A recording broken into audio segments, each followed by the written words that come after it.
2, voz, 4. Estou no ar, né? Estou no ar. Ok. Boa noite a todos e a todas. Sejam todos bem-vindos à terceira edição do programa Dia D. É o terceiro debate. E hoje começamos, deixa aqui, como aqui temos a ditadura do cronômetro, começamos 6 minutos atrasados. Diferente. E o meu tempo não está contado, tenho 5 minutos para arrancar, né?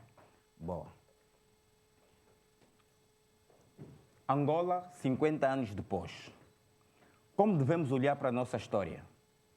Com orgulho, com tristeza, com entusiasmo? Ou é tudo uma desilusão? É inegável afirmar que a conquista da independência nacional é o maior marco da história de Angola, pelo simbolismo que encerra e todo o valor material e imaterial, pois depois do bem jurídico vida, a liberdade é a maior conquista de qualquer nação. A autodeterminação dos povos é o farol de quem se arroga pela titularidade do seu próprio destino.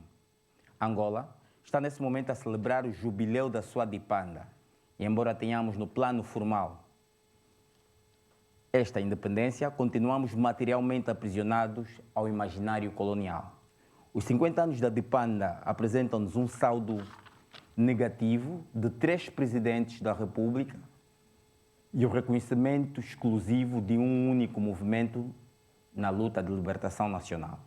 Dos 3 presidentes, o fundador da nação morreu por doença prolongada em Moscovo, o arquiteto da paz morreu por igual razão em Barcelona, e o terceiro em vida, apesar de inaugurar vários hospitais ao longo dos seus 8 anos de mandato, se trata no estrangeiro. Por que razão, passados 50 anos, não confiamos nas nossas instituições? Os angolanos de baixa renda têm estado a escolher trocar a vida miserável de Angola por uma pobreza mais digna na metrópole. A elite angolana faz exatamente a mesma coisa. Vive particularmente em Luanda, mas materialmente na metrópole. As esposas dão luz lá, os grandes negócios são celebrados nos escritórios de lá, os filhos vivem e estudam lá, e até quem comete o crime de peculato tem mais confiança em guardar o dinheiro roubado lá. Provavelmente por essa falta de patriotismo temos cá uma geração de jovens desempregados ou mal empregados, mais de 12 milhões de angolanos a viverem abaixo da linha da pobreza, perto de 9 milhões de crianças fora do sistema do ensino, numa clara violação da nossa Constituição que define o ensino primário como obrigatório e gratuito. Para concluir, podemos escolher se debatemos Angola real ou Angola do Estado da Nação. Muito obrigado. Sejam todos bem-vindos ao Dia D, terceira edição. E eu tenho 2 convidados muito especiais, nutro muito carinho e admiração pelos 2. À minha direita tenho o advogado Tito Cambanes e à minha esquerda, Sérgio Kalundungu. Eu já fiz, do ponto de vista, como é que eu diria, de autonomia e do ponto de vista de registro civil, temos aqui 2 nomes verdadeiramente angolanos. Eu queria saber do Tito, o significado de Cambanes e do Kalundungu, o que é que significa Kalundungu, enquanto eu tomo o meu assento aí embaixo. Até já. Boa noite. Boa noite. Respondendo diretamente ao Cambanes, Cambanes é um nome de origem imbundu,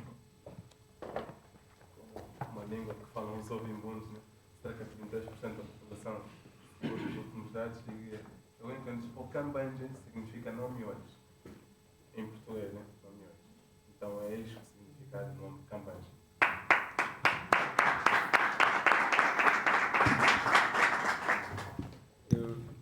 Boa noite a todos e a todas. Respondendo também na sequência do que dizia o Tito, o meu nome é de uma região, do Planalto Central, portanto, Ambo. Eu e o Tito somos conterrâneos. Apesar de nos conhecermos há muito tempo, também descobrimos que temos essa partilha em comum. Somos conterrâneos e Sérgio Kalundungu, o apelido Kalundungu significa Jindungu, né?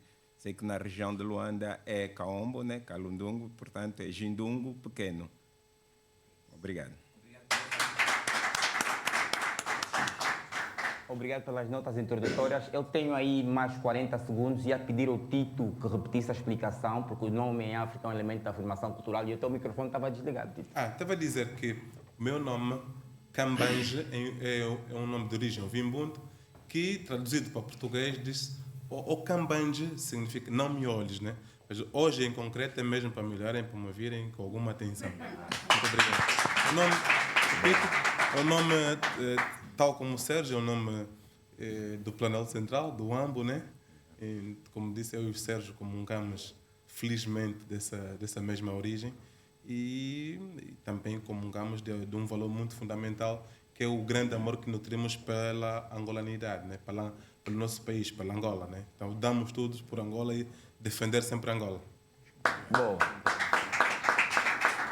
Boa. Pronto, restava-me dizer apenas que o Tito, o Sérgio, nesse preciso momento é o coordenador do Observatório Político e Social de Angola e o Tito fez a apresentação como advogado. A plateia também pode interagir, nos nossos assentos tem duas... Hoje não tem os lencinhos, né? Tem? Há 2 lencinhos aqui nos nossos assentos, o azul e o magenta, acho, para simbolizar a tendência do debate. A ideia é colocar ideias diferentes que concorrem para o mesmo bem comum, que é o espaço, o solo pátrio, que os meus 2 convidados afirmaram dizer que amam, e nós todos estamos aqui, amamos Angola, e é essa Angola que nos coloca aqui em debate hoje. Eu vou deixar a primeira pergunta, logo a primeira, ao Tito e ao Sérgio. São meus amigos, eu posso tratá-los assim. E quando preferir também vou tratar pelo nome da banda, né? O Cambange e o Calundum.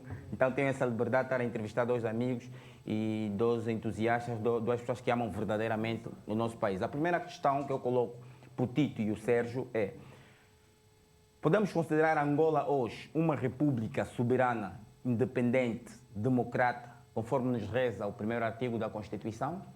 Essa questão o Tito disse que sim e o Sérgio disse que não. Por que sim, Tito?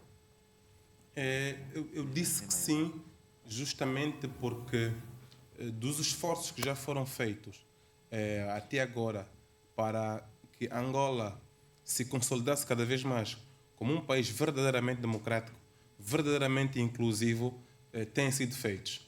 Daí que, com a Constituição de 2010, mais do que estar dentro dos nossos comandos legais, aquilo que tem vindo a ser a estratégia de, não só dos partidos políticos, mas quer da própria sociedade civil e a ideia de cada vez mais termos instituições sólidas, instituições em que os cidadãos venham a confiar, é justamente de que tenhamos um país onde que estes postulados que estão previstos na nossa Constituição não fiquem somente por estarem lá do ponto de vista de lei morta, mas sim com uma concretização prática, né? Aquilo que se diz law in action, né? É o direito em ação, né? Que mais do que está previsto numa norma, a ideia é que os cidadãos, as instituições, os partidos políticos, quer o partido que está no poder, quer os partidos que estão na oposição, todos eles consigam rever-se nesse instrumento que nós temos e todos nós somos partícipes na construção, na consolidação dessa nossa democracia. Como é de calcular, somos uma democracia que cada vez mais está a se consolidar, está a respeitar os seus estágios, que é absolutamente normal. A nossa democracia, penso que do ponto de vista factual, ainda não foi justamente bem testada. Há ou não grandes momentos em que quer a própria Constituição, quer a sociedade são testados para ver se temos verdadeiramente instituições capazes de virem não só vir regular as relações que se estabelecem entre as pessoas entre si, mas sim entre as pessoas também e os outros poderes. Então, é uma democracia que está cada vez mais a consolidar-se.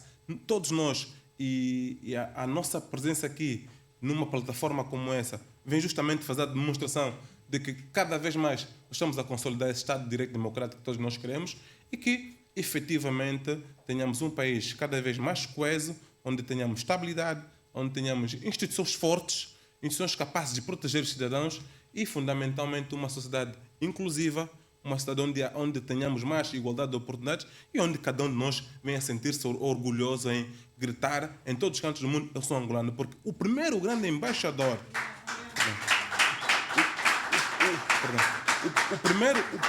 O primeiro grande embaixador do nosso país somos mesmo nós angolanos, que vamos em todos os cantos do mundo afirmar categoricamente de que, perante todas as dificuldades que temos, perante as dificuldades que vivemos, ainda assim amamos Angola e cada vez mais temos vontade, isto é que é fundamental, tal como Albert Einstein dizia que não há uma força mais forte do que o vapor, a força motriz do que a vontade. A vontade é que está acima de cada um de nós e todos nós tenhamos vontade de fazer de Angola um bom país para se ver, mas todos, de forma inclusiva, não apenas um pequeno grupo de pessoas, mas sim todos, para que tenhamos uma sociedade em que as pessoas acreditem que é possível, com educação, com instrução e, fundamentalmente, com igualdade de oportunidades, acreditar que todos nós somos partícipes para fazer de Angola um bom país para se ver. Estamos conscientes das dificuldades. Obviamente que em meio século muita coisa não foi muito bem conseguida. Há desafios que devem ser efetivamente seguidos, desafios nomeadamente em matérias como a educação, como o saneamento básico, como a empregabilidade, como uma melhor e maior redistribuição das riquezas. Esses desafios vêm justamente para que nos sirvam de lição, para que ninguém fuja a estes desafios. Nós temos que dar o corpo ao manifesto e dizer assim, as dificuldades são essas, porque nós não devemos ficar contentes quando ainda vemos pessoas, há algumas pessoas a comerem no lixo, vemos hospitais ainda alguns hospitais com alguma ausência de seringas, de luvas. Isso sim são matérias que nós devemos olhar para elas, encarar de frente e, ao mesmo tempo, ter a capacidade de olhar que há muito investimento em construção de mais hospitais. Houve, a título de exemplo, a construção de 2.500 unidades hospitalares para cuidados médicos primários. Então, se nós olharmos para esses dados todos, nós vamos ver que os desafios são enormes. Entretanto, a força de vontade de poder os resolver está aí. Até porque só quem tem a capacidade de olhar para de frente dos problemas é que sabe que há um caminho para poder corrigir, para fazermos de Angola um país para se viver.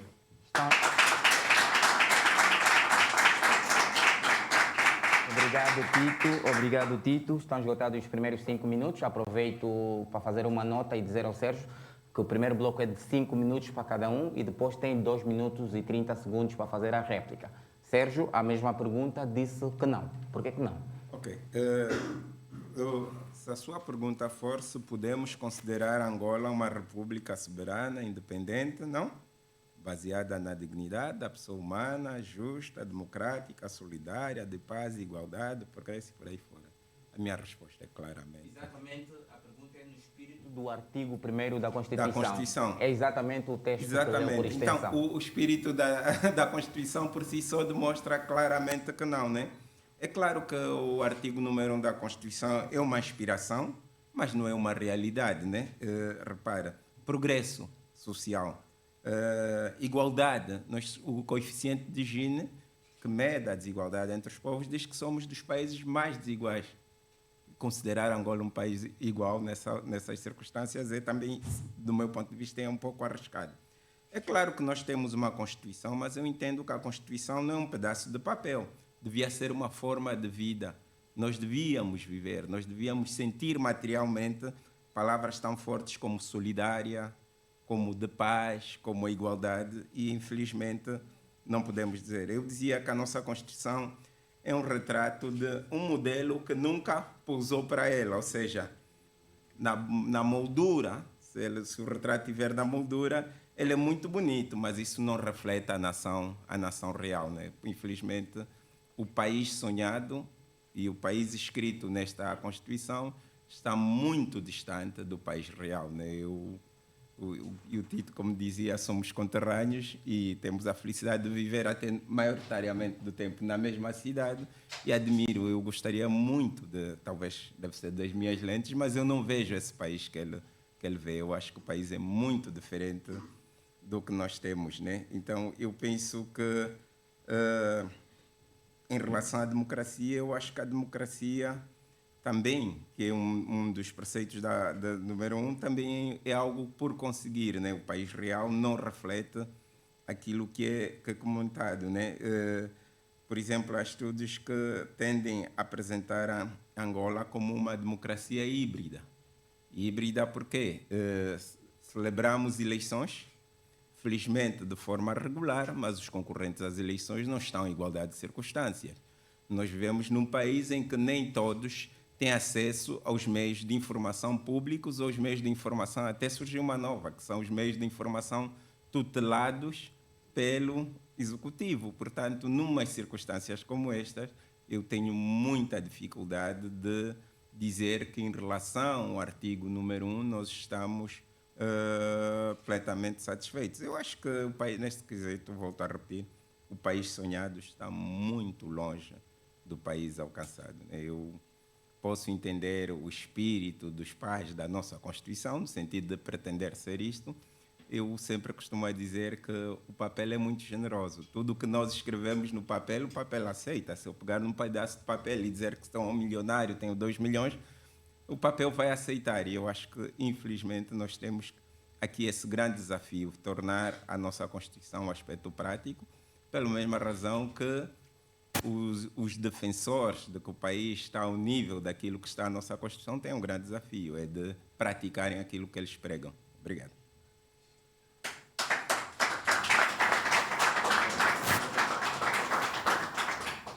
Obrigado, Tito, e obrigado, Sérgio. Foi o primeiro bloco. Aqui a nossa sala, qual é a tendência do debate com os nossos lencinhos? Boa, boa. Bem, o Sérgio ofereceu-nos mais de 1 minuto e 30 segundos. Tito tem 2 minutos e 30 segundos para fazer réplica à fala do Sérgio. Sim.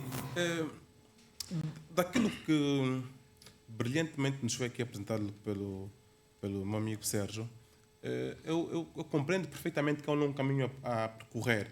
Entretanto, este caminho a percorrer de nenhuma forma invalida aquilo que já foi e tem sido bem conseguido, porque nós, efetivamente, temos realizado eleições de formas regulares e aquilo que têm sido os relatórios de instituições internacionais sobre a avaliação do processo, todos eles são unânimes em reconhecer que nós, desde 92, temos organizado eleições livres, justas e transparentes e que as dificuldades apresentadas de nenhuma forma tocam naquilo que tem a ver com o resultado final. Há uma outra dificuldade que acontece em qualquer parte do mundo. Agora, felizmente, em muitos países do mundo, e para aqueles, não é o meu caso em concreto, mas para aqueles que consideram a América como das maiores democracias do mundo, viram agora as dificuldades que aconteceram nas últimas eleições americanas, em que havia um candidato que dizia claramente que se perdesse as eleições, consideraria as eleições nulas, né? O mesmo se deu, por exemplo, no Brasil, em que um dos candidatos até ameaçou invadir o STF e que deu lugar ao que aconteceu em janeiro e que está a decorrer agora o processo que nós temos. Em tese, e isto para mim aqui é que está a questão central, a democracia, eu penso que é um caminho. Nós temos dado passos significativos para termos uma democracia cada vez mais sólida, uma democracia que, fundamentalmente, que as pessoas acreditem. Agora, eu estou consciente de que há certos grupos, independentemente de qualquer que seja o resultado, vão sempre colocar em causa, né? Aliás, houve alguém que dizia que eleições só são justas quando eles é que ganham. Quando perdem, não são justas, nem livres, nem transparentes. Então, quem vive em Angola está consciente disso. Porque nós nunca vamos agradar, felizmente não se vai agradar a gregos e a troianos. E esse é o jogo da democracia. Eu estou consciente de que haverá sempre pessoas que, quer o MPLA ganhe as eleições, que é o partido que eu sou militante, quer ganhe com maioria qualificada, quer ganhe com maioria absoluta ou maioria relativa, vão sempre colocar em causa os resultados. Estou consciente disso. Logo, de nenhuma forma, daquilo que tem sido os relatórios dessas instituições internacionais, nunca colocaram em causa o resultado final. Obrigado, Tito.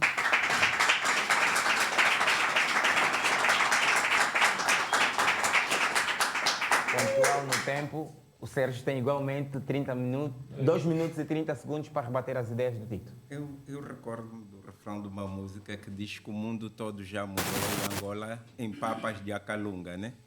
Isso para dizer o quê? Ter uma Constituição democrática não torna um regime democrático. Hoje já não basta alegar a existência de uma Constituição democrática, né? Assim como ter uma receita escrita de um bolo não nos diz que automaticamente nós temos um bolo, né? Eu tenho uma receita que até foi bem feita por um expert, mas não diz é preciso ter os ingredientes e é preciso fazer o bolo acontecer.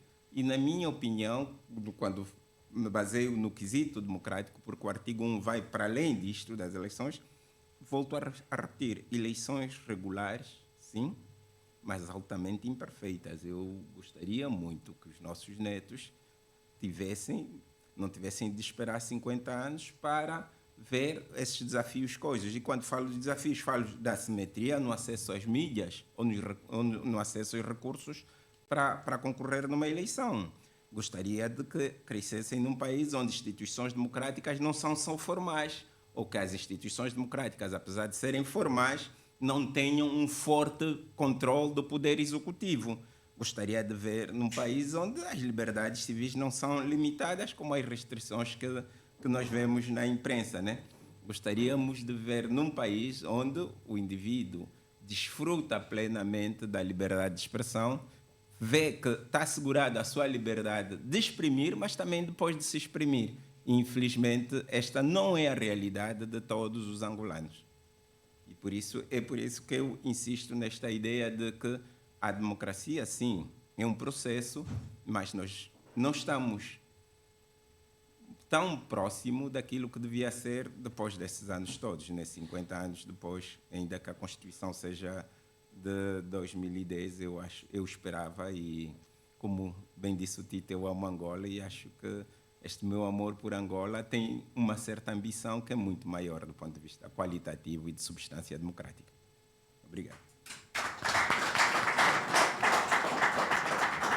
Obrigado, Sérgio. Obrigado, Tito. Estamos muito bem a nível do tempo.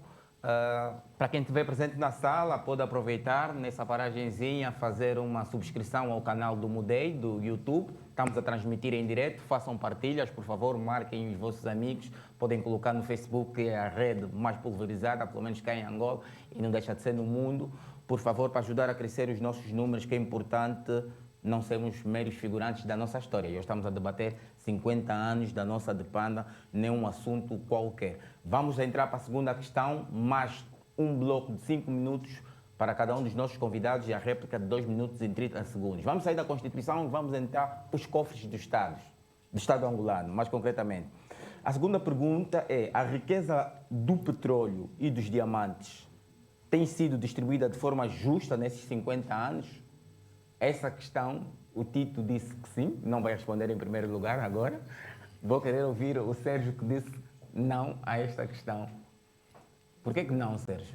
Bem, eu sinto e noto que a riqueza do petróleo e diamantes ao longo dos... Atenção, a pergunta é muito clara. Destes 50 anos não foi partilhada de forma justa. A riqueza deveria unir-nos. E hoje, quando eu olho Angola, país com petróleo e diamantes, eu vejo que isto fica ao espelho das nossas desigualdades, né? Eu falei dos níveis de desigualdades que temos. Se olharmos para as taxas de pobreza, as atuais, mas já vêm há muito tempo, também refletem claramente que a riqueza de petróleo e diamantes não foi partilhada, nunca foi partilhada de forma justa.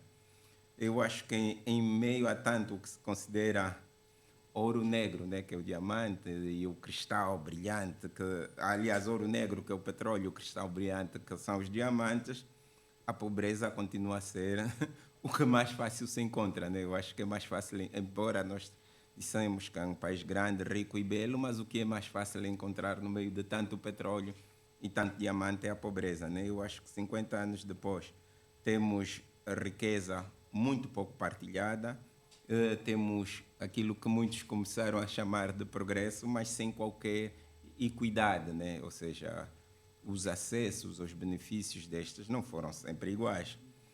Eu acho que a riqueza natural, que é o petróleo e o diamante, tornou-se o retrato desigual da nossa humanidade enquanto angolanos. E isto, por isso eu disse que não, né? Eu continuo a afirmar que nós vivemos tempos bastante dramáticos. Os dados dizem, os mais recentes dizem que no índice global da fome, Angola está entre os 12 países onde há muito mais fome. Acho que é um reconhecimento também interno de que a pobreza é um dos grandes desafios que nós temos. Eu acho que o que foi menos conseguido nos últimos anos foi justamente lidar com a pobreza. E por trás disso também estão identificadas as questões, e muitas delas oficialmente, né? Lembram-se que se disse que a pobreza era resultado da corrupção, a falta de transparência, a corrupção generalizada. Lembro-me de discursos, e não são minhas as palavras de alguém que reconheceu que houve uma má gestão por parte daqueles a quem foram confiadas importantes funções à frente do governo. E quem dizia isto, na altura, estava investido de um cargo que é alto, que é o cargo de titular do poder executivo. Nós temos uma concentração de riqueza e poder em mãos de uma pequena elite, que política e economicamente tem perpetuado este tipo de desigualdades. E dizer isto com as frases bem abertas é também um sinal de amor à pátria, e mais do que embaixador das nossas instituições, é embaixador do nosso Estado, que do meu ponto de vista é muito maior do que as suas instituições. Obrigado.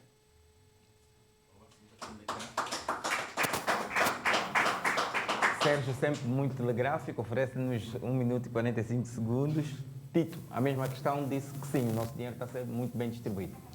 Sim, a pergunta, felizmente, essa é daquelas perguntas que, quando nos foi colocada, era só de sim ou não, né? Porque ainda bem que temos aqui a oportunidade de poder fundamentar. Que é o seguinte, se nós olharmos objetivamente para os últimos 50 anos, nós vamos verificar que não foram 50 anos de exploração, quer do petróleo, quer do diamante, né? Porque, como sabe, as riquezas naturais, para terem impacto na vida das pessoas, nós precisamos transformar essas riquezas em riqueza tangível. Então, se nós precisamos de explorar o petróleo, explorar o diamante, para depois transformar verdadeiramente em riqueza, e com esta riqueza termos a capacidade de fazer reformas estruturantes para elevar a vida das pessoas, mexermos no elevador social, eu penso que tem sido feito um esforço muito grande para conseguir tal desiderato. Agora, o essencial é daquilo que foi e tem sido o produto, resultado da exploração desses bens, né? Que, como nós sabemos, que felizmente o petróleo contribui significativamente para o nosso produto interno bruto, nós vamos ver que foi justamente com o petróleo que se fizeram as reformas que têm sido feitas, né? Desde a construção de infraestruturas, a construção de hospitais, a construção de universidades. Como sabe, ainda há bem pouco tempo, no início dos anos 2000, nós em Angola tínhamos apenas 1 ou 2 universidades, né? Primeiro a Universidade da Agostinense, depois posteriormente é que veio a Universidade Católica, depois veio a Universidade de Lusíada, e hoje em dia estamos com cerca de 90 universidades e institutos superiores. Quer dizer, há todo um esforço que só foi feito justamente porque o petróleo fundamentalmente serviu de catalisador para fazermos outras reformas. Se me pergunta, com base nessa exploração, já se conseguiu tudo o que precisávamos? Eu, obviamente, terei de responder honestamente que não. Podíamos ter feito melhor, podíamos colher ou determinar melhor algumas prioridades no que diz respeito a políticas públicas. Podíamos, mas, como se tem dito, só não erra quem não faz. Então, foi fazendo, foi tomando decisões, porque na vida nós temos que decidir. Alguém tem que tomar decisões. Algumas que o impacto na vida das pessoas será mais longo, outras cujo impacto será a curto tempo. Agora, se nós olharmos para Angola com olhos de ver, nós temos que ter bem cientes de duas dimensões fundamentais. Sim, há muitas dificuldades. Sim, dificuldades essas que vamos encarar de frente, e temos também que ser suficientemente honestos e dizer assim, perante os anos todos que nós vivemos, hoje estamos a celebrar 50 anos de independência, entretanto, não vamos esquecer o período em que nós tivemos de guerra civil, que não se fazia essa exploração tão bem como nós hoje falamos. Temos de ser honestos em reconhecer que houve grandes períodos em que a própria comunidade internacional não quis apoiar Angola, em que estrategicamente um determinado partido político decidiu fazer as devidas reformas estruturais, as devidas alianças, para que, com a exploração desse mesmo petróleo, que, como disse, é que desempenha um papel muito significativo no que diz respeito à arrecadação de receitas, para que tenham impacto na vida das pessoas, só com essas reformas é que, efetivamente, nós estamos aqui, temos o que temos hoje. Já estamos onde eu gostaria que estivéssemos? Não. Temos que ser honestos, dar a cara e dizer assim, não, porque podíamos ter feito muito melhor. Podíamos, em matéria de políticas públicas, podíamos tomar outras decisões. É verdade. Entretanto, já conseguimos muito. E temos que ser muito, muito honestos para dizer que o que conseguimos hoje tem impacto na vida das pessoas, tem impacto na vida das famílias, tem impacto na vida das empresas e que, obviamente, eu acredito que a Angola, com base nos países que conseguiram o crescimento e o desenvolvimento econômico sustentável, se nós olharmos para estes países e tivermos a capacidade de fazer as reformas concretas que esses fizeram no estágio em que nós nos encontramos agora, aí sim nós poderemos ter reformas que tenham mais impacto na vida das pessoas, na vida das famílias e que tenhamos a capacidade, como disse, de ter um país com mais justiça social, um país onde tenhamos a capacidade de reduzir as desigualdades e assimetrias regionais e que consigamos a tão almejada justiça social. Porque só faz sentido estar efetivamente na vida política se for para servir a vida das pessoas. Obrigado, Tito.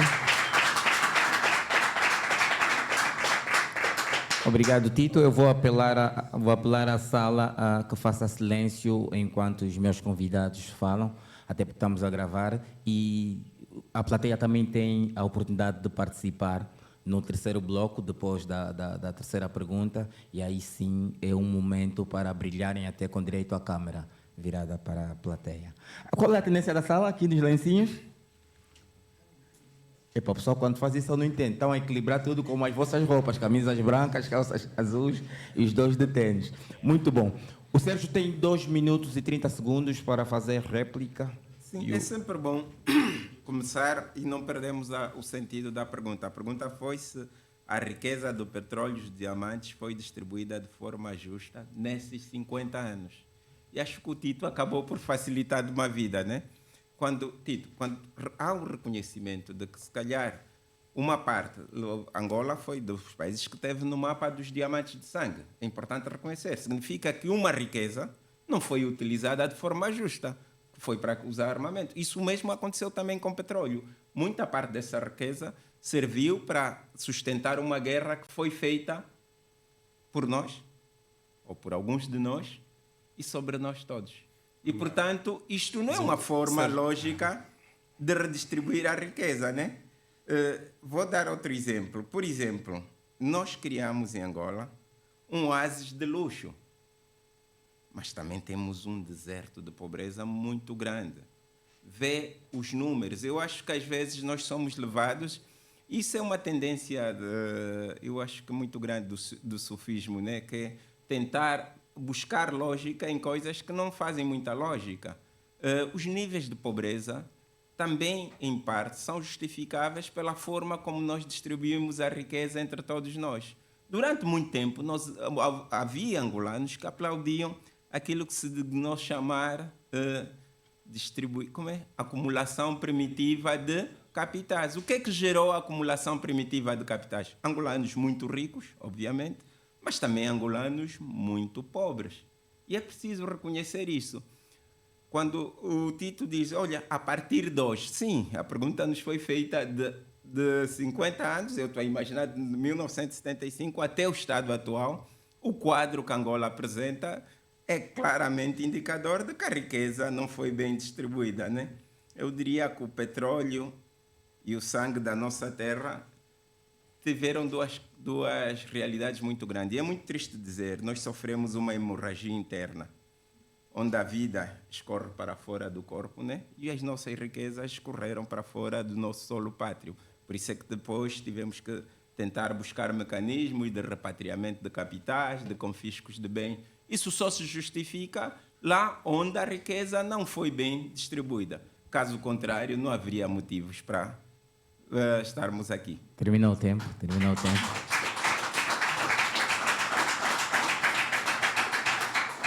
O Tito tem igualmente 2 minutos e 30 segundos. Isso remete-me claramente a uma música, né? O Tetalante, quando dizia angolano segue em frente, o teu lugar é só um, ele justamente estava a querer nos dizer que cada um de nós é partícipe na construção de uma Angola boa, de uma Angola melhor para todos nós. E nós, quando temos a capacidade de olhar com olhos de ver para a distribuição da riqueza, nós temos que ser honestos connosco mesmo. Primeiro como é que se explora essa riqueza? Felizmente, a parte boa do petróleo é que os canais são muito, muito transparentes, né? Não só na fase de pesquisa, na fase da própria produção e na fase de venda. E vamos ver os números. Se nós olharmos para os números e que impacto é que isso tem na vida, quer das famílias, quer das empresas, nós vamos aferir. E eu falo mais do petróleo justamente porque faz a sua contribuição significativa no nosso PIB. O diamante nem por isso. Né? Esse tema de... Quando nós falamos do diamante, e o Sérgio levanta aqui a questão dos diamantes de sangue, infelizmente foi um fenómeno da região, né? Porque há alguns movimentos decidiram, quer com diamante, ir fazer uma guerra que muitos angolanos sofreram e, felizmente, o partido do qual eu faço parte tinha muita intenção de não ir para o caminho da guerra, mas sim para o caminho da paz. Paz essa que nós conseguimos há pouco mais em 2022, em 2002, perdão. E que, infelizmente, como nós sabemos, com um país em guerra e um país entre irmãos manifestamente divididos, nós não conseguimos explorar em concreto essa riqueza e fazer a devida distribuição para todos nós. Porque o ideal é que esses bens, que depois precisamos transformá-los em riqueza tangível, que tenha impacto através de reformas estruturais, impacto na vida de cada um de nós, esteja materializado. Com guerra é manifestamente impossível. E hoje não caberá a mim vir discutir de quem foi a culpa. A história sabe. E não adianta estarmos aqui a inventar nem escamotear. A história sabe o que é que nos levou a esse fenómeno e quem foram os causadores. Agora, hoje, ao historiador compete narrar os factos, nunca distorcer os factos. Então, a nós hoje vai competir que, com base nesses elementos todos que temos, o que é que nós hoje estamos a fazer para que tenhamos uma Angola melhor? E olhar e voltando ao Tetalando, o que é cada um de nós, né, que angolano segue em frente ao lugar, qual é o lugar? O lugar é fim do tempo, Tito. Infelizmente esgotou os 2 minutos e 30 segundos. Muito obrigado. Reitero então que estamos a transmitir em direto no canal do Mudei, do YouTube, e também podemos partilhar. Os nossos internautas poderão deixar as suas questões, teremos muito gosto em ler. Vamos então passar para o terceiro bloco. Este bloco sim o Tito pode atacar o Sérgio e vice-versa, obviamente com o fair play que vos caracteriza, né? Vamos à terceira pergunta. Mudam agora as regras do jogo. O nosso cronômetro agora oferece 10 minutos, que é disputado pelos 2 convidados, né? Com cordialidade, com aquele decoro, fair play, obviamente, e o equilíbrio das vossas roupas, né? Camisas brancas, calças azuis, para gerirem o tempo de forma igual. Depois disto, eu vou me virar pela plateia, aí sim, podemos brilhar todos, e a plateia também terá a oportunidade em 10 minutos de colocar questões, e essas questões serão respondidas aqui. Já passamos na Constituição, fomos aos cofres, e agora vamos falar de poder político. A questão é, a alternância política seria um ganho para Angola? Essa questão o Tito disse que não. O Sérgio disse que sim. Por que não, Tito? Muito obrigado, Capa. Porque não necessariamente, justamente porque o que é que significa alternância? A alternância política é o princípio pelo qual o poder é passado de um grupo para outro ou de um partido político para outro. Por que é que eu digo não necessariamente? E vou responder porque existem vários modelos, né? Se nós olharmos para, por exemplo, o Japão, onde o mesmo partido governa há 70 anos, teve um interregno de mais ou menos 4 anos, rigorosamente, mas temos um país efetivamente desenvolvido, né? Um dos países que é um dos maiores credores dos Estados Unidos, por exemplo, onde tem grandes fábricas e assim sucessivamente. Então, a questão central para mim não está na alternância, mas sim está na qualidade da governação. Porque eu digo aqui, gostaria muito de que, tal como nós aprendemos que a política é a ação ou o facto humano que visa o alcance, o exercício e a manutenção do poder político, eu, na qualidade de militante de base do MPLA, gostaria imenso que o MPLA não saísse do poder. Ponto. Agora, estou consciente de que estou perante uma competição. Quem é adepto, por exemplo, do Mambroa, do Amba, do Petro, do Luanda, do 1º de agosto, não vai querer nunca que diga, não, esse ano eu sou adepto do 1º de agosto, quero que o Petro ganhe. Não. Temos que ser honestos o suficiente para dizer não mesmo. Então, se encaramos a política, repito, como um facto ou ação humana que visa o alcance, o exercício, a manutenção do poder, quem está no poder político quer manter-se. Tal como eu, sou militante do MPLA, quero que o MPLA se mantenha no poder. Mas não é querer o poder por poder. É querer o poder para a persecução do interesse público. É querer o poder para a satisfação das necessidades coletivas. É não querer o poder por poder. É querer o poder para que as pessoas se sintam realizadas, com visão, com estratégia, para que a filha da Zungueira amanhã acredite que consiga ser médica, consiga ser contabilista.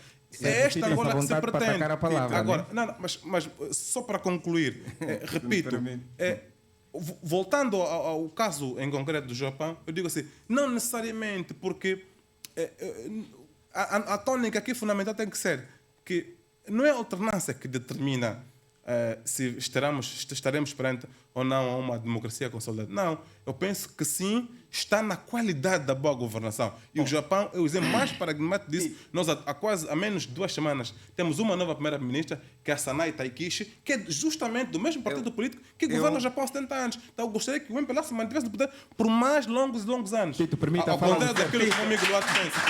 Permita a fala do Sérgio, por favor. Eu sou daqueles que quando ouço, né, este tipo de narrativas, né, tenho dois caminhos, né? O otimismo da vontade, que é, eu tenho certeza que, e espero pelo menos, que nem toda a gente no MPLA pensa assim. Porque senão estaríamos muito mal. Segundo, tenho o pessimismo da razão, que eu digo que as vozes mais escutadas pelos canais oficiais do partido tendem a favorecer esse tipo de discursos. Eu imagino que, Tito, diferente de ti, eu não sou membro de nenhum partido político, mas eu entendo que a saúde de uma democracia depende da possibilidade de mudar os governantes de forma em eleições livres, justas e sem qualquer derramamento de sangue. Eu acho que isto se chama saúde em democracia, que é o que nós não temos.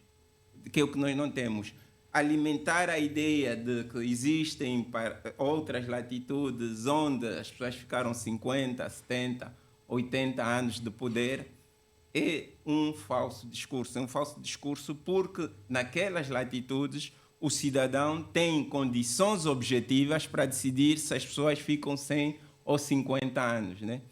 Alimentar o discurso de que, olha, nós estamos aqui porque queremos resolver os problemas das pessoas, temos a legitimidade para o fazê-lo, sem usar o outro lado da moeda, perguntar, as pessoas estão disponíveis para que sejamos nós a realizar os seus sonhos, me parece também outra das grandes falácias desse tipo de discursos.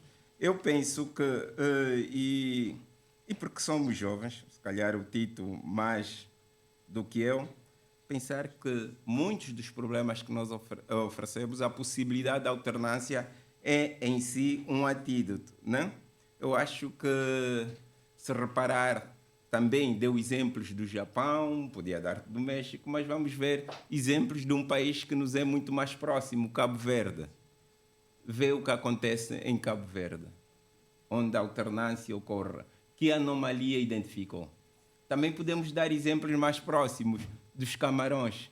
Vê como o poder ficou, em nome de uma suposta estabilidade, o que está a ver é uma clara estagnação.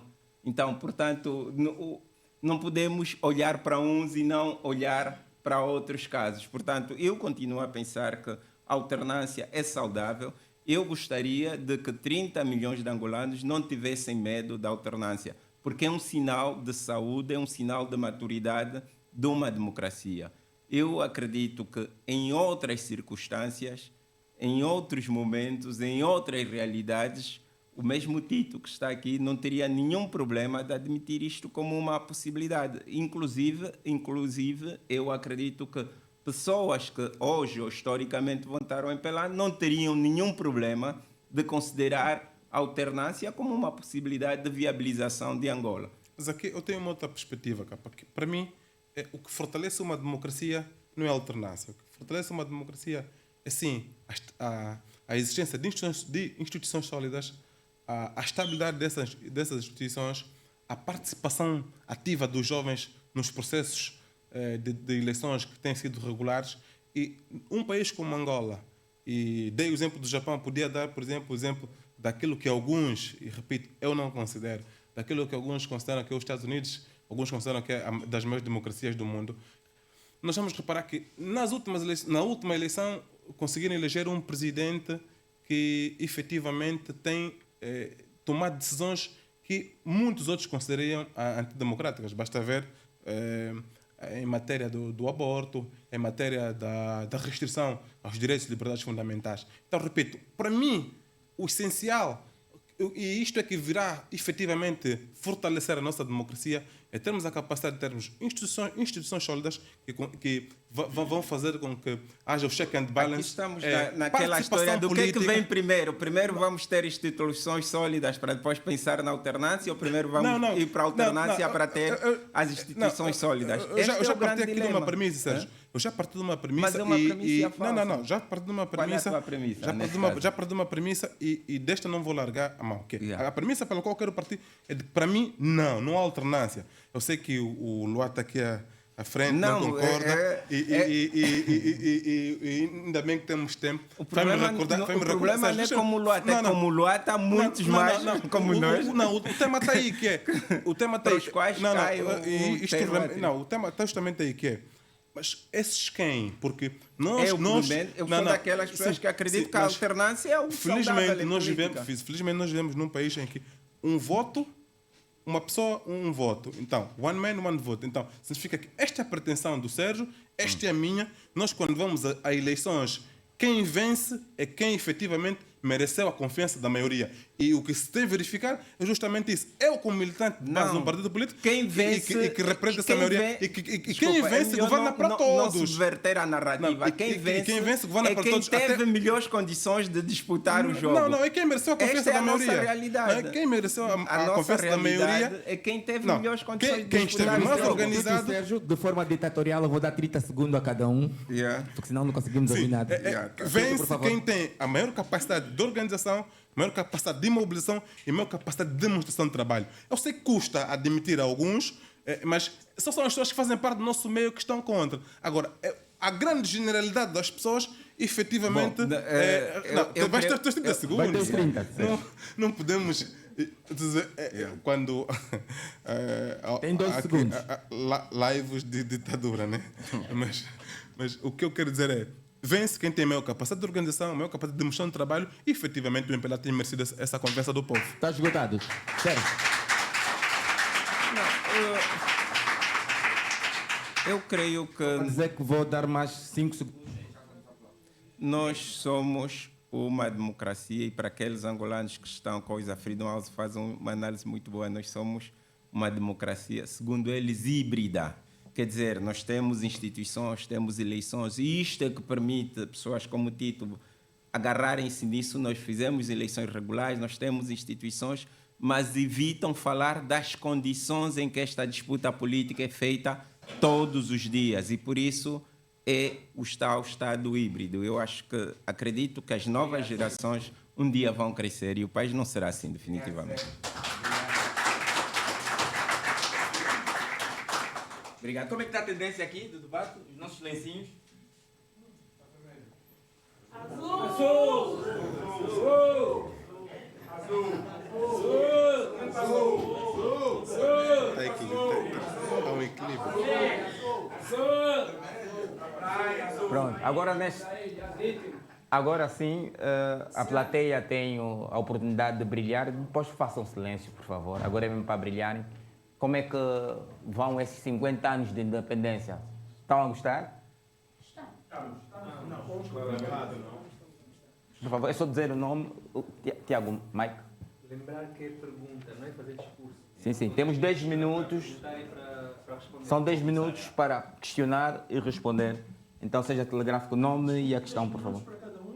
Não. Para a plateia. Era bom.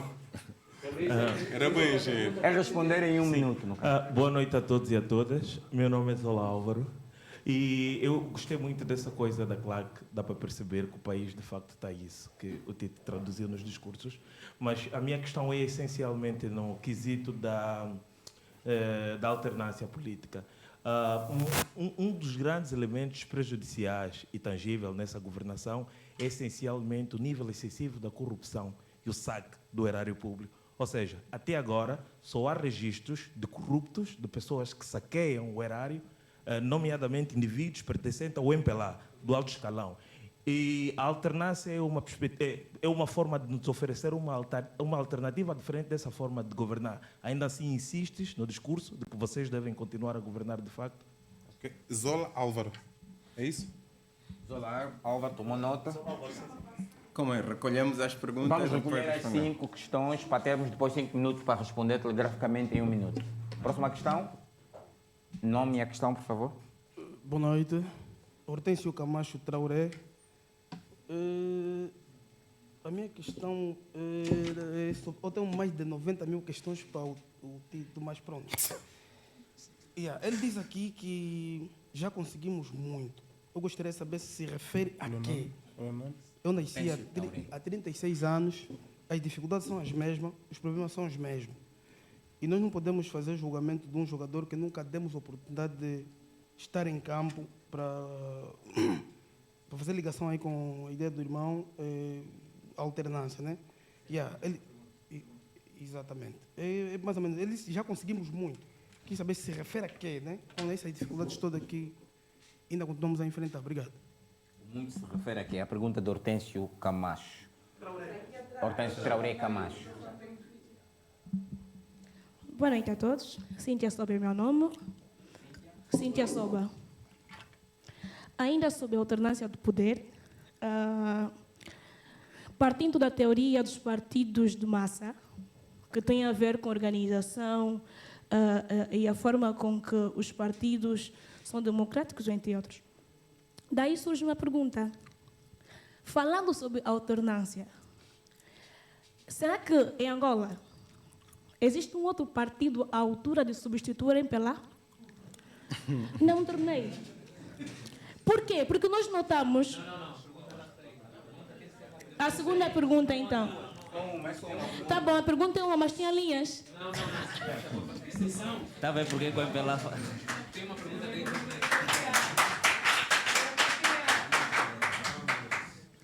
Boa noite. Não, o engenheiro Pacheco estava a falar, quando nós falávamos, era bom. Se tem perguntas, né? Boa noite, Jéssica Leonardo. O engenheiro Pacheco.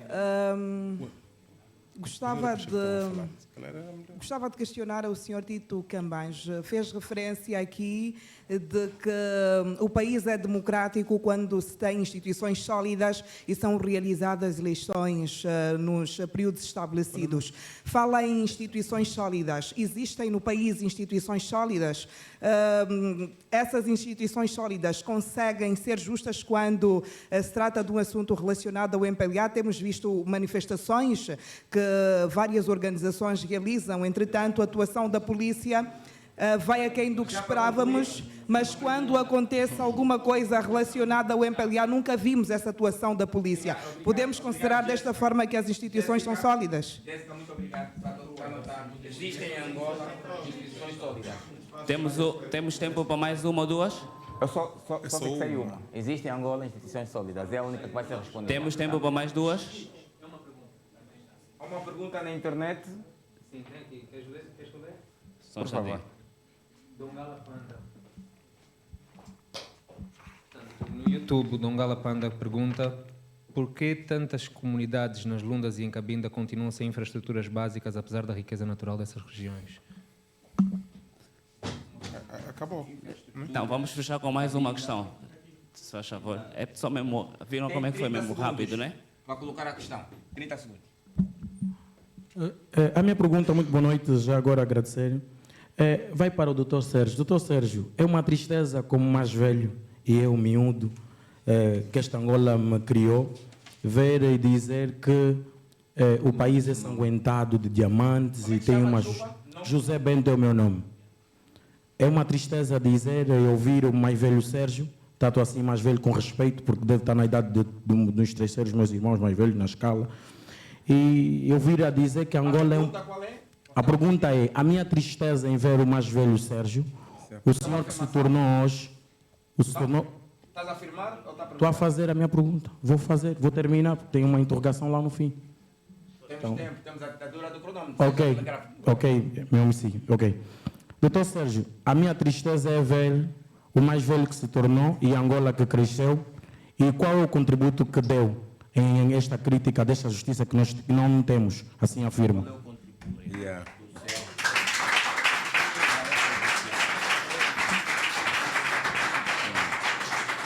Obrigado, está recolhidas as questões. Não, já não temos mais tempo. Na verdade são 10, mas vamos abrir mais sessão. Mais velho, tem que falar.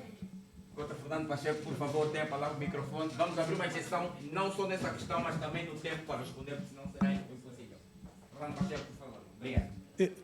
Eu fui o primeiro a pedir, por isso insisti. A minha pergunta é muito simples. Tito, você seguramente que é religioso. Católico. Ok, católico. Tito, diga-me, por favor, acredita mesmo naquilo que disse? Jura por sangue de Cristo?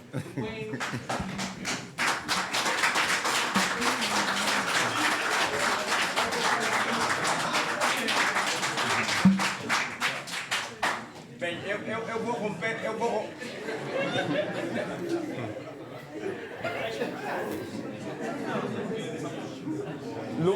Não, já acabou agora. Já acabou. Luata e Tiago, permitam que eu rompa o protocolo e eu vou oferecer 10 minutos, porque são muitas questões, e vou começar com essa última. Tito, acreditas mesmo?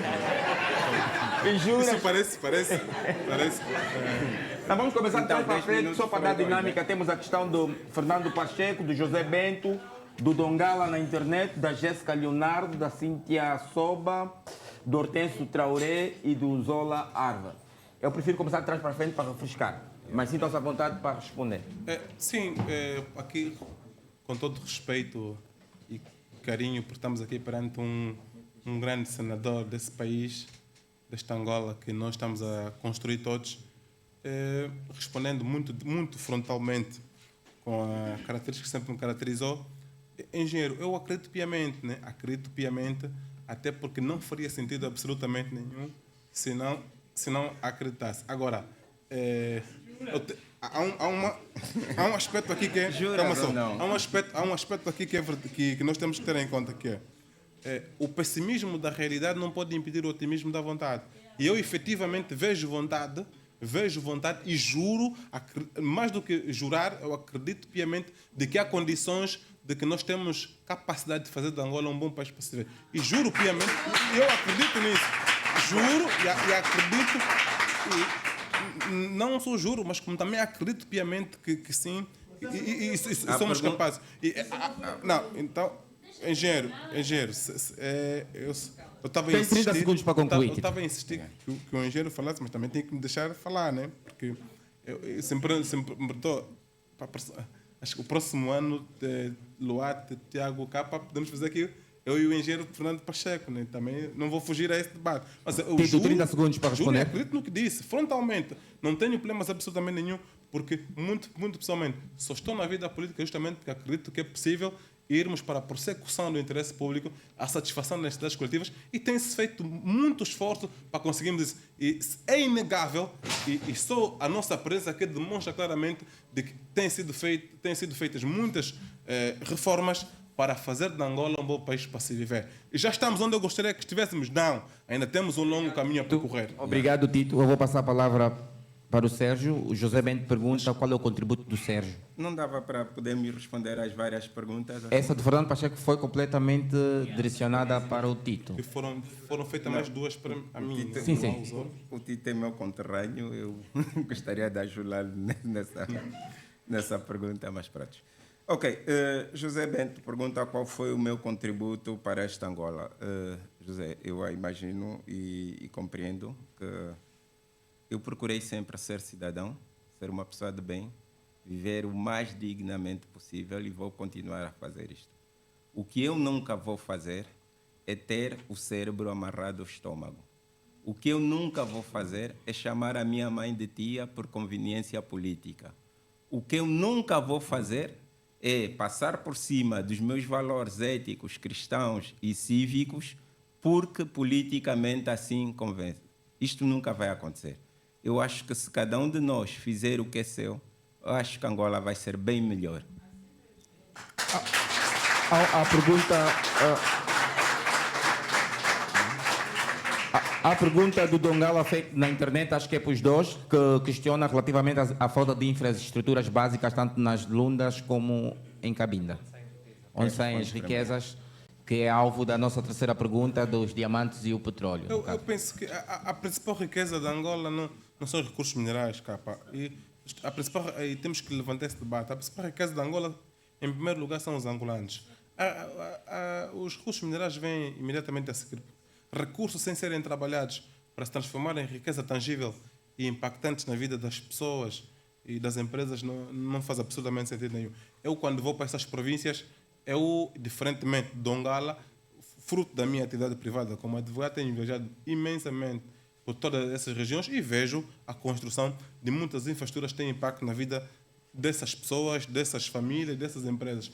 Agora, repito, já estamos onde eu gostaria que estivéssemos? Não. Mas há um longo caminho que tem sido feito. Há muitas instituições, quer do ensino, quer de saúde, para os tratamentos primários das pessoas, e que efetivamente têm tido impacto. Quer nas províncias, não é só Cabinda, não são só as Lundas, mas o próprio Zaire, que está aí próximo também. Nós vemos a construção de muitos hospitais, as obras têm sido feitas nos aeroportos, nas estradas.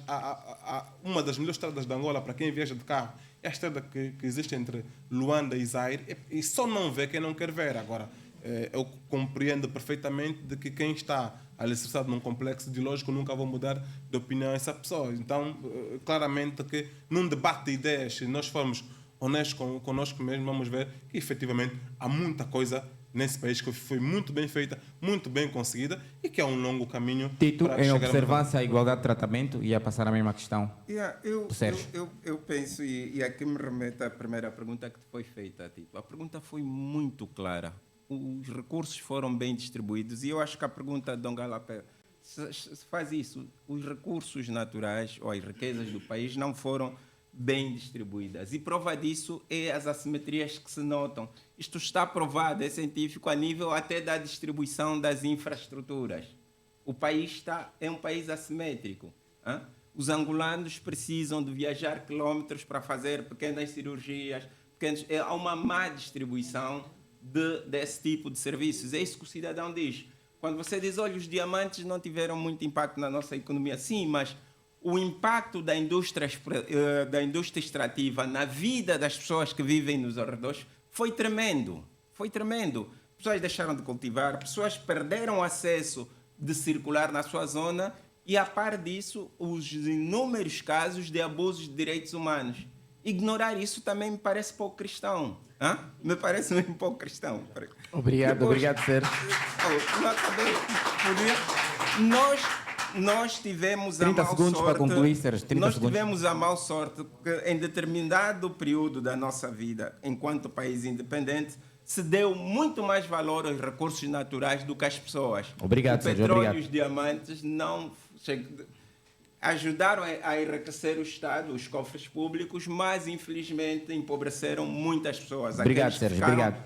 Afetados e impactados por esse tipo de atividades econômicas. Obrigado. Jéssica Leonardo pergunta sobre a existência de instituições sólidas num país. E vou pedir que sejam mesmo telegráficos para conseguirmos concluir os 3 minutos e 20 segundos que faltam. Jéssica, nós temos de criar uma sociedade de confiança. Sociedade de confiança onde quer as empresas, quer as famílias venham a acreditar de que perante uma situação concreta verão sempre os seus direitos a serem salvaguardados. E existem inúmeras instituições sólidas, fortes, e que cada um de nós, cada angolano, no seu local de trabalho deve ser partícipe para a sua consolidação. Vou dar exemplo de duas. Nós temos, por exemplo, a polícia, que é uma polícia republicana. Nós temos o exemplo dos tribunais, que efetivamente fazem o direito acontecer. Agora,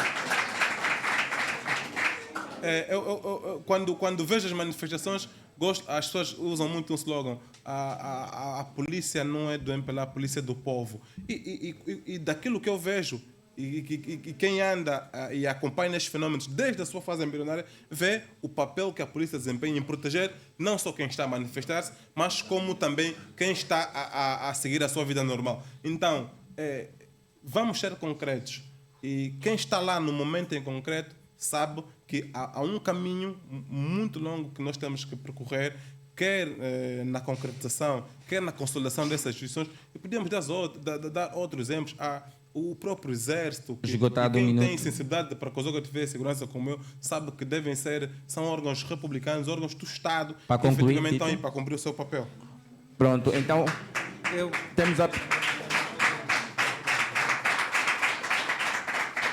Olha, é uma forma muito fácil de explicar essa questão das instituições. Eu sou daqueles que penso que a toga, que é aquela coisa que o juiz faz, não faz um justo. O altar não faz um santo e a academia pode-te dar um doutor, não te faz um sábio. Infelizmente, as nossas instituições estão assim. Prova disso é que foi o próprio Presidente da República que, dentre os males que fizeram a este país, ele não falava só da corrupção e do nepotismo. Ele citou uma coisa que é a bajulação. Nós devíamos saber o custo econômico, o custo moral, o custo ético que a bajulação faz nesse país. Portanto, por favor, a toca não faz um justo, o altar não faz um santo e a academia, infelizmente, nem sempre jogou o seu papel. Está esgotado o tempo, Sérgio. Eu vou pedir à minha produção para dar mais 2 minutos, porque é importante concluir. A Cíntia Soba pergunta: será que existe em Angola um partido com capacidade para substituir o MPLA? Eu posso responder. 1 minuto para cada. Cíntia, a sua pergunta, sinceramente, me faz lembrar o mesmo discurso que os mais velhos ouviam em 75, se nós podíamos ter sido independentes. Eu acho que é uma pergunta, eu não sei, provavelmente ou muito tendenciosa ou muito ingênua. 50 anos depois, quem governa Angola, saber que dentre os seus concorrentes não há nenhum capaz de substituir, devia ter vergonha. Devia ter vergonha mesmo. Porque parte do jogo democrático, se tu queres criar um ambiente puro democrático, devia haver mais. Sucesso sem respectivo sucessor, com possibilidade de ser bem-sucedido, é fracasso. Obrigado, Sérgio. Obrigado. Tito? Não, eu, muito francamente, eu penso que não. Eu penso que, em concreto, só o MPLA que é um partido político capaz de realizar os angolanos.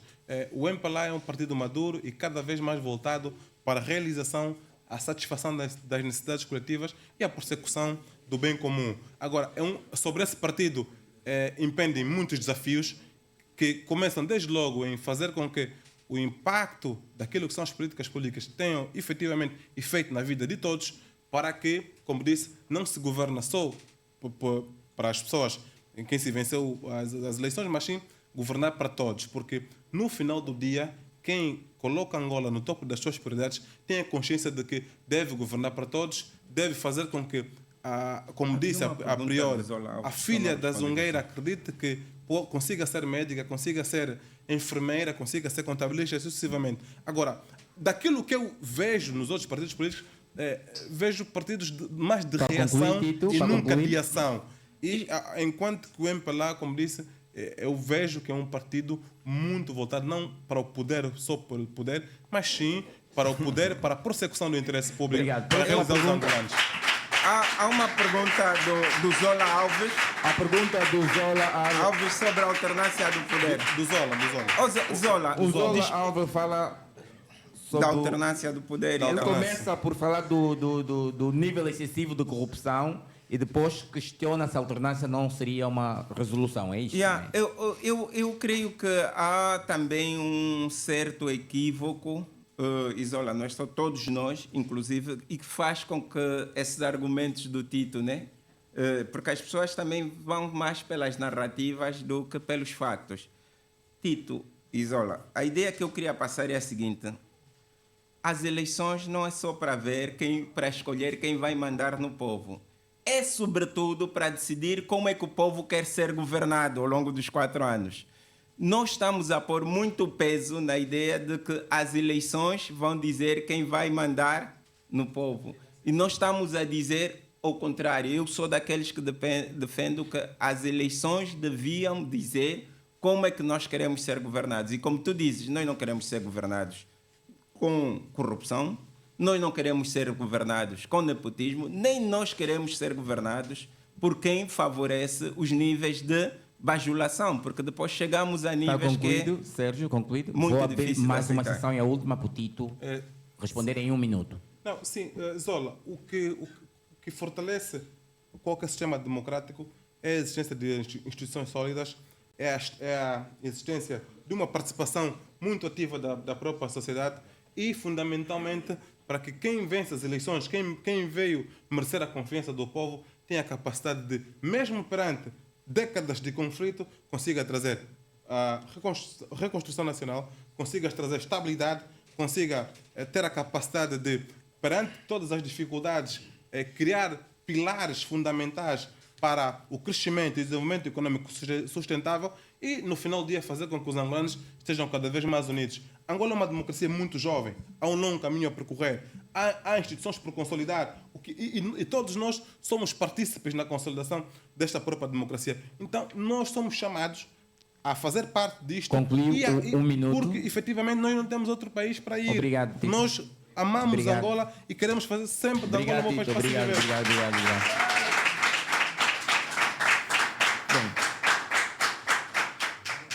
Ofereço mais 30 segundos para concluírem os aplausos. Estou a brincar. Bem, já passamos então da nossa Constituição, saímos, fomos para os recursos naturais. Dos recursos naturais, tivemos aqui a lutar com a alternância política. E o que dizer do nosso poder judicial, Tito e Sérgio? Podemos achar que como é que podemos concluir? O poder judicial angolano tem funcionado como pilares da democracia desde a independência? Como é que estão os nossos tribunais, a nossa justiça? Estão a gostar?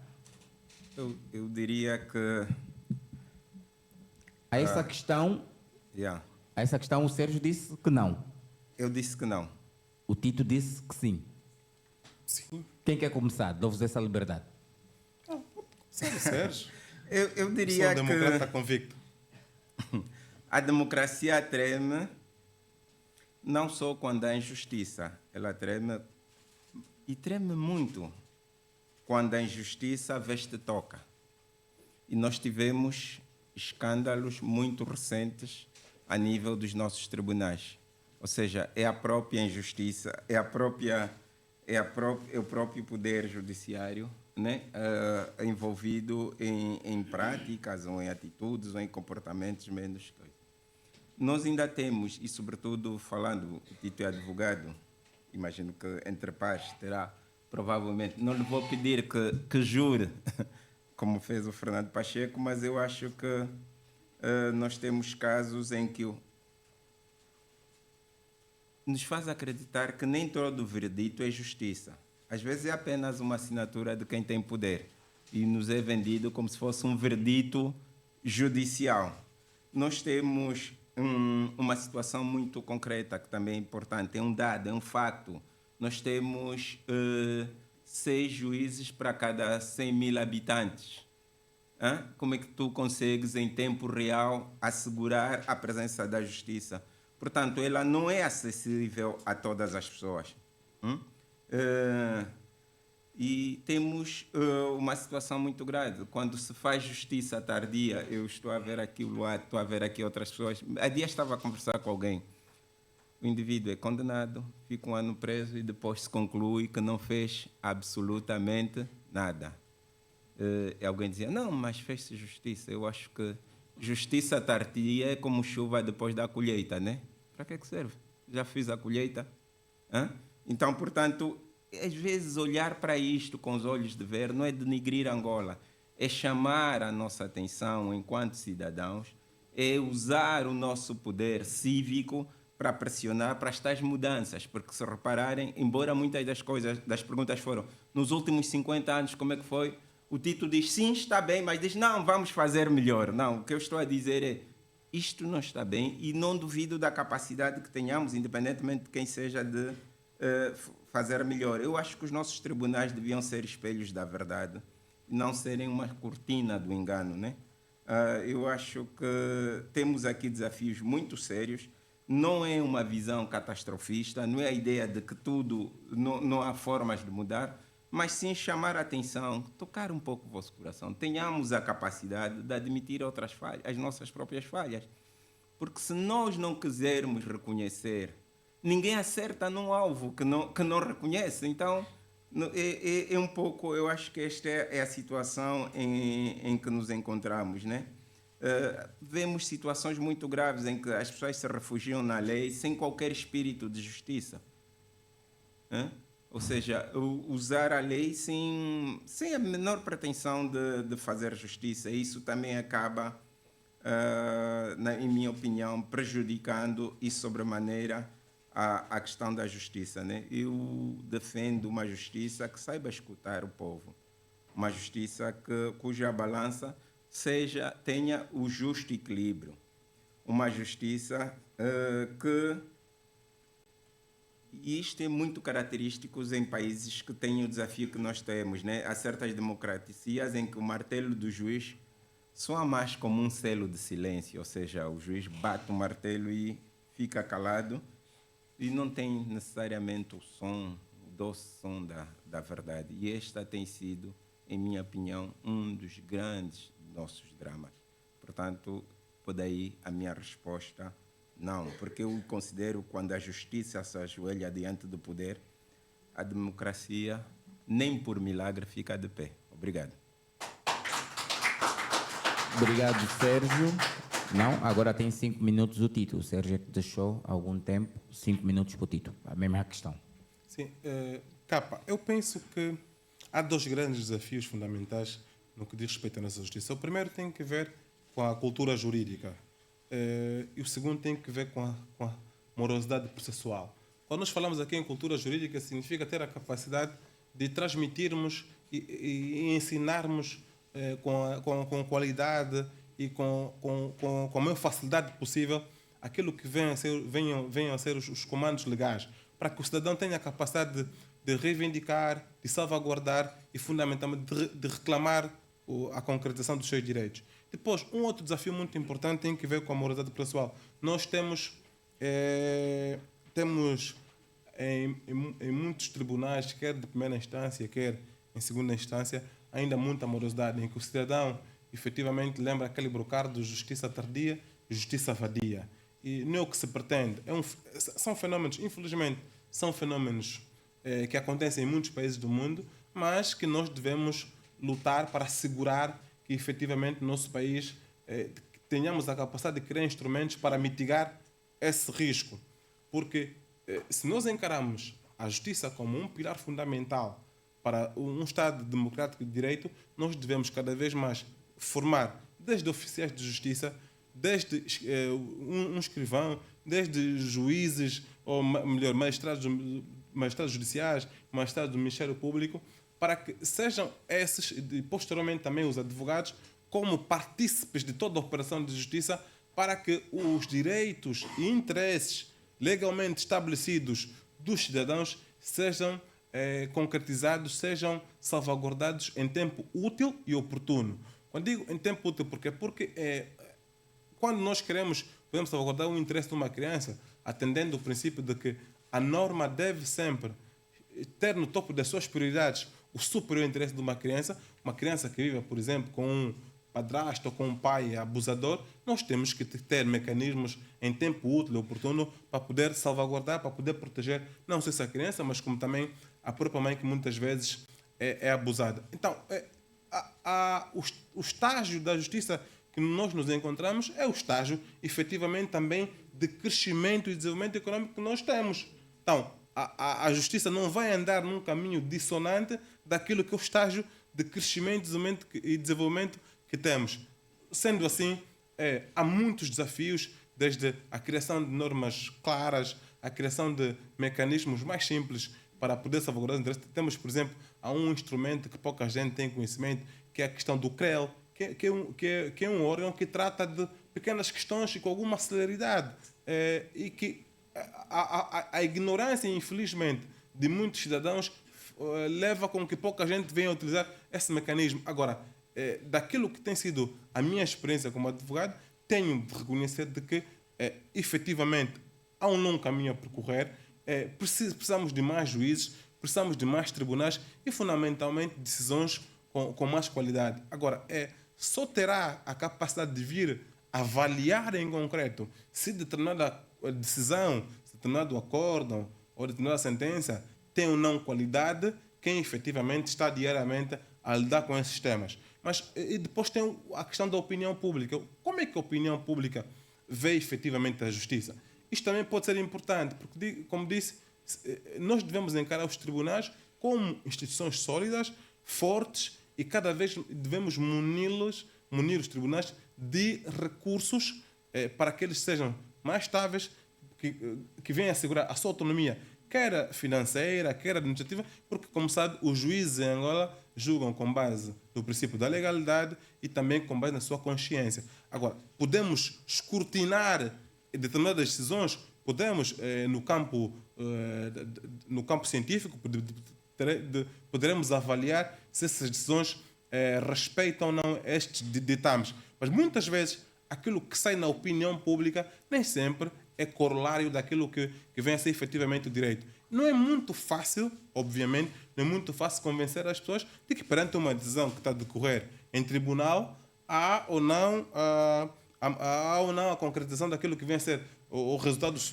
nossos comandos legais. Entretanto, como disse, os cidadãos devem respeitar. Mas não é só respeitar por respeitar. Os cidadãos devem respeitar a norma porque também sentem que, efetivamente, esta mesma norma vem salvaguardar os interesses da maioria. Isto, para mim, é essencial e que nós devemos olhar para os desafios que temos com olhos de ver. Esgotou o tempo, Tito. Esgotou o tempo. Obrigado. Obrigado. Eu faço umas paragens assim de um segundo para vocês aplaudirem, vocês não percebem.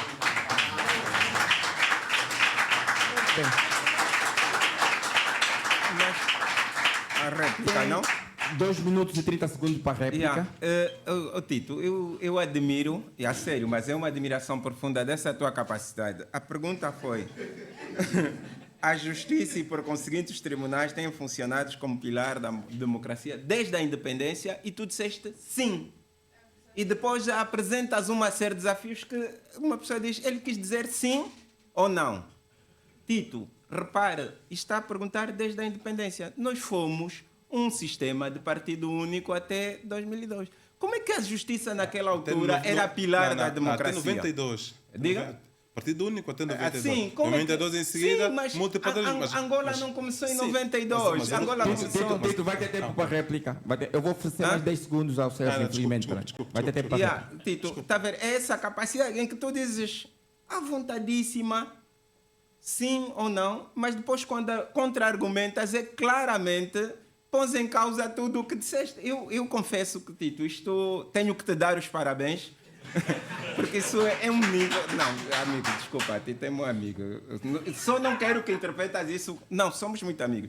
Não interpretas isso como um ataque pessoal, mas é realmente isto que me surpreende. Como uma pergunta tão clara, que é a justiça e, por conseguinte, os tribunais têm funcionado como pilares da democracia desde a independência. Não, nós tivemos uma fase em que havia os tribunais populares, em que era um sistema de partido único, e claro que a missão da justiça naquela altura não era, nem de longe nem de perto, um pilar da democracia.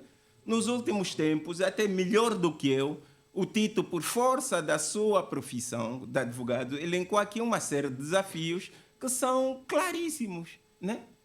E depois há dados que até são oficiais. Nós temos, para cada 100 mil habitantes, temos 100 juízes. Significa que o acesso não serve para todos. Nem todos têm acesso aos tribunais. O Tito falou da morosidade processual. O Tito, tal como eu, por outras palavras, também reconheceu o facto de existir os atrasos de morosidade processual, a justiça que chega tardia, né? Então, Tito, em que nós divergimos aqui? Esta é a minha grande questão. E é aqui em todas as outras questões. Eu entendo, eu compreendo o jogo que se faz e bate-se umas palmas, ficamos todos entusiasmados, mas no essencial você está a dizer. Tem 10 segundos para concluir. Está 10 uma segundos. clara contradição com aquilo que acaba de dizer. E tem sido sempre assim. Não entendo. Ok. Obrigado, obrigado, Sérgio. Mas aí está. Obrigado, Sérgio. Pô. Tito, só um minuto para acertarmos o cronômetro e para com justiça te dar Sim. 2 minutos e 30. Mas aí está.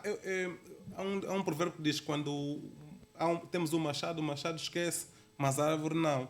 Dito de outro modo, eu não posso fazer uma avaliação rigorosa do sistema de justiça de 75 a 92 e não olhar para 92 a 2025 que nós estamos. Se eu olho para o geral, obviamente não vou dizer que está tudo mal, porque de 75 a 92 estávamos num regime de Estado único. Daí eu dizer que sim, reconheço que é um pilar fundamental e vou elencando quais são as dificuldades que efetivamente o sistema vive. Agora, podia-se dizer que podemos fazer a diferenciação. Uma coisa é de 75 a 92, outra coisa é de 92 ao que vemos atual. Ou seja, nós temos que ser aqui uma questão que nós temos que chamar uma questão de humildade científica e honestidade intelectual. Respeitar o tempo. Mesmo no período compreendido de 75 a 92, havia algumas decisões, para quem estuda essas matérias com alguma profundidade, havia algumas decisões que eram contra o status quo, mas foram tomadas. Havia decisões que eram contra o status quo e foram tomadas. Agora, será que uma árvore afeta a floresta? Não. Eu tenho que olhar para o sistema como um todo, não num caso em concreto, para poder ter a capacidade de avaliar. Daquilo que nós, e se nós pegarmos, já que é importante olhar para o período de multipartidarismo, que é 92 a 2025, que nós estamos a ver agora, eu digo que sim, há muitos desafios, estamos todos conscientes disso, mas eu ainda assim encaro a justiça como um pilar fundamental para o Estado de Direito Democrático.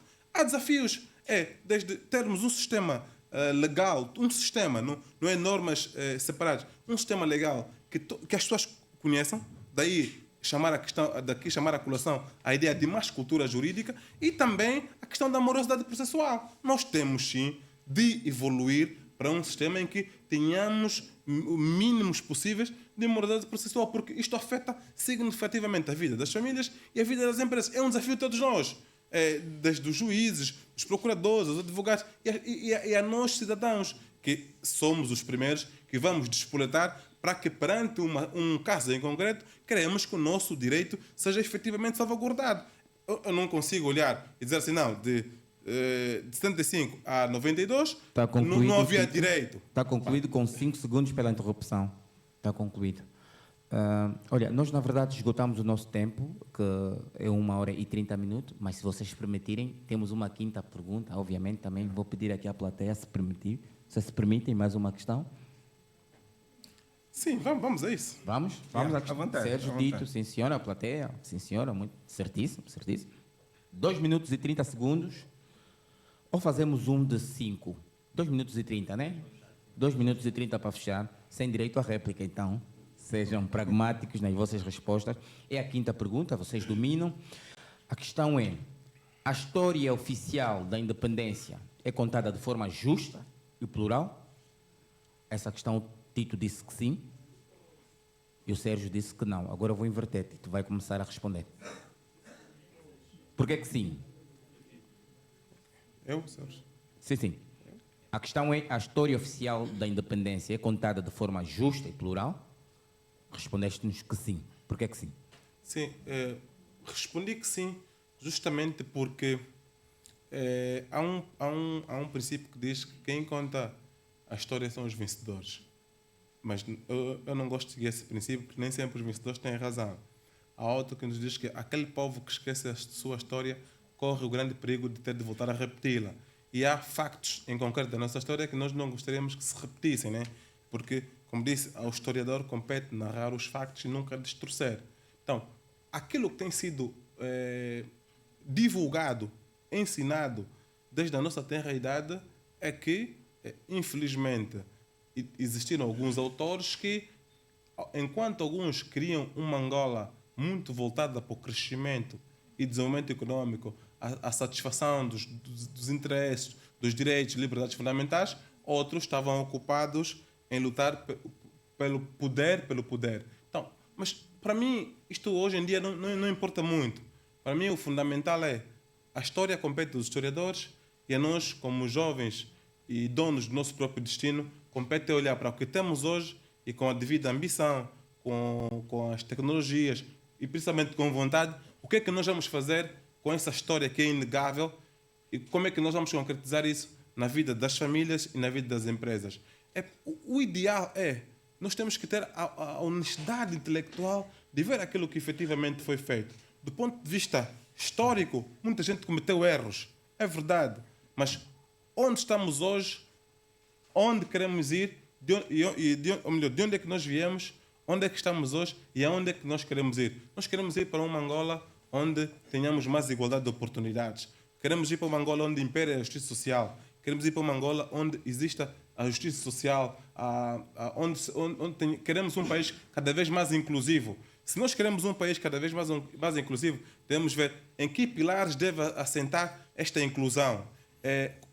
O que é que estamos a fazer hoje? O que é que estamos a fazer hoje para conseguirmos ter a Angola que nós efetivamente queremos? Eu penso que isto aqui é que vai jogar um papel importante, não só da parte dos partidos políticos, mas como das próprias instituições e também dos cidadãos. Então, olhando para isso, eu digo sempre, nós devemos sempre defender Angola e colocar Angola no topo das nossas prioridades. Obrigado, Tito.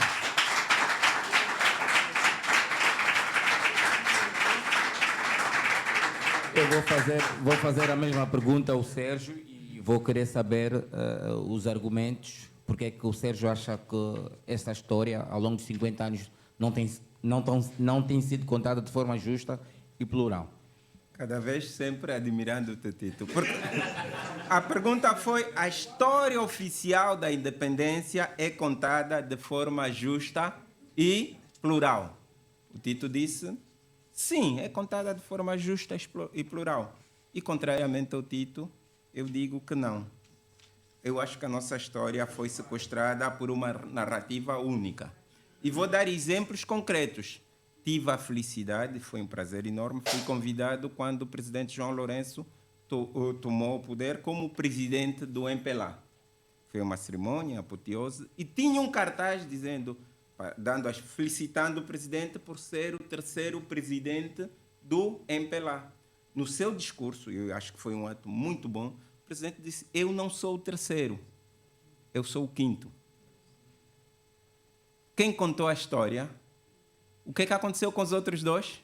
Tinham sido perdedores. Aquilo eram os vencedores. Tito, sejamos honestos, Tito, e sejamos claros. Até que os leões têm os seus próprios historiadores, a história da caça vai glorificar sempre os caçadores. Eu sou da geração que estudou na Angola Independência. Nos manuais escolares, até bem pouco tempo, não se falava de outros movimentos que também lutaram pela independência, de outras figuras. E muitos deles eram apresentados de forma satírica, como simples fantoches e tal. Muitos atos foram omitidos. Pessoas como Viriato da Cruz, pessoas como Joaquim Pinto de Andrade, que deveriam, e felizmente, ainda bem que foram resgatados, hoje ocupam páginas centrais da história do movimento, que até tu fazes parte do MPLA, um partido com a dimensão que tem, durante muito tempo estiveram nas notas de rodapé. Nem sequer lugar tinham nas notas de rodapé dos livros de história desse partido. Então, isto para dizer, Tito, que infelizmente, pode ser que agora queiramos corrigir isso. A nossa história é como uma aguarela que foi pintada só com uma cor. A cor dos vencedores. Competiu eles contarem a história e contaram a narrativa que têm. Muitos de nós, e acredito que se houver... E isso não é uma questão de historiadores ou não, é uma questão de cidadãos. Estamos a falar da história do país. Deita esse exemplo concreto para dizer que aconteceu com o país, mas aconteceu também com um dos grandes movimentos que lutou para a independência, que é o MPLA. Obrigado.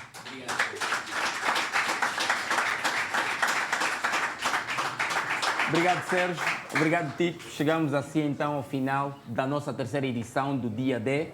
Há 12 episódios anteriores na página, uma na página do Goza Aqui ou as duas na do Mudei?